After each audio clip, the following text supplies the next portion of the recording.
Thought పాపిష్టి మనుషుల మధ్య ప్రత్యేకంగా జీవించాలి. ఈ లోకంలో పాపిష్టి అంటే పాపం చేసే వారితో కలిసి జీవించకూడదని దీని యొక్క అర్థం అన్నమాట. దేవునికి స్తోత్రం. యోగు రాసిన గ్రంథము 39వ అధ్యాయము 28వ వచనం చూసినట్టయితే, అది రాతి కొండల మధ్య నివసించును. అది ఏంటంటే ఆ యొక్క పక్షిరాజు అనమాట. దేవునికి స్తోత్రం. కొండ బీట్ల మీద నివసించును, పెద్ద కొండల మీద నివసించును, ఎగురును, ఎక్కజాలనంత ఎత్తు చోట తన గూడు కట్టుకుంటుంది. పైగా ఉన్నత స్థలంలో తన గూడు కట్టుకున్నట్టుగా మనం చూస్తున్నాం. అనేకులు ఆ పక్షులు అనేక రకములు కలవగానే పక్షిరాజు ప్రత్యేకంగా జీవిస్తుంది. అనేకమైన పక్షులు ఉన్నాయి కానీ అది ప్రత్యేకంగా జీవించినట్టుగా చూస్తున్నాం. పక్షులతో కలవవు, ప్రత్యేకంగా జీవిస్తాయి. నీవు కూడా ప్రత్యేకంగా ఉండాలి. అన్యులతో సహవాసంగా ఉండకూడదు. ఈ లోకంలో నువ్వు ప్రత్యేకించబడిన వాడవు, ప్రత్యేకించబడిన దానవు కనుక నువ్వు ప్రత్యేకంగా ఉండాలి తప్ప అన్యుడితో నువ్వు పొత్తు పెట్టుకోకూడదు. దేవునికి స్తోత్రం. లోకంలో అన్యులతో పొత్తు పెట్టుకోవటం వల్ల అప్రాయమైన రాజు ఎవరు తిప్పివేరు అప్పం వంటి వాడినట్టుగా మనము చూస్తున్నాం. కనుక 1 పేతురు 2వ అధ్యాయం 9వ వచనం చూసినట్టయితే, మీరు చీకటిలో నుండి ఆశ్చర్యమైన వెలుగులోనికి మిమ్మల్ని పిలిచిన వాని గుణాతిశయములను ప్రచురము చేయు నిమిత్తము ఏర్పరచబడిన రాజులైన యాజక సమూహము, మిమ్మల్ని చీకటిలో నుంచి పాపములో నుంచి వెలుగులోనికి పిలిచిన ఆయన గుణగణాలు, ఆయన వెలుగుమయుడు, తేజోమయుడు, ప్రేమమయుడు, ఆయన గుణగణాలను ఏర్పరచబడిన యాజక సమూహమైన మనము పరిశుద్ధంగా జీవించాలి.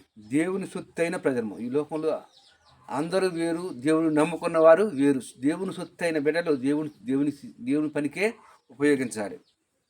కనుక చీకటి అనగా పాపం నుండి వేరు చేయబడాలి. చీకటి వెలుగు రెండు ఉన్నట్టుగా చూస్తున్నాం. చీకటికి వెలుగుకి పొత్తు లేదు. దేవునికి స్తోత్రం. కనుక మనము చీకటి జీవితం జీవించడానికి వీల్లేదు.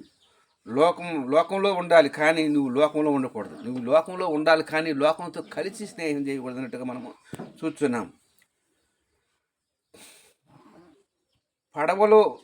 పడవ వెలుపల నీళ్ళుండాలి కానీ పడవ చుట్టూ నీళ్ళుండాలి కానీ పడవలో నీళ్ళు ఉండకూడదు. ఈ లోకంలో పడవల లోపల నీళ్ళు ఉండకూడదు కానీ వెలుపల నీళ్ళు ఉన్నట్టయితే ఆ పడవ ప్రయాణము సాగుద్ది. అంతే పడవలో నీళ్ళు ఉన్నట్టయితే ఆ పడవ అయిపోద్ది, విరిగిపోద్ది. కనుక ఈ లోకంలో ఆ పడవలోకి నీళ్లు రాకోకుండా ఈ లోకంగా ప్రత్యేకించబడి ఏర్పరచబడిన యాజక సమూహమైన దేవుని సొత్తైన బిడ్డలము ప్రత్యేకంగా ఉండాలి తప్ప కలిసి ఉండటానికి వీల్లేదు. దేవునికి స్తోత్రం. లోకంలో పాపానికి బానిస అయిన వాడు నీకు గౌరవం ఉండదు.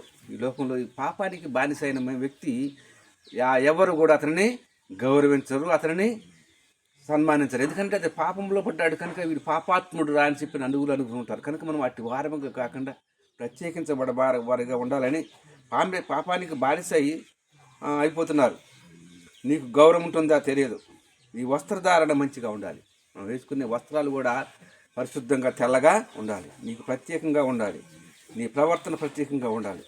ఒకప్పుడు సినిమాలు షికార్లు చేసావు కానీ ఇప్పుడు నువ్వు ప్రత్యేకంగా ఉండాలని ఈ కొద్ది మాటలు ముగిస్తున్నాను. క్రిస్టోఫర్ 810 ఛానల్ సబ్స్క్రైబ్ చేసుకుని అనేక మందికి షేర్ చేయవలసిందిగా కోరుచున్నాము.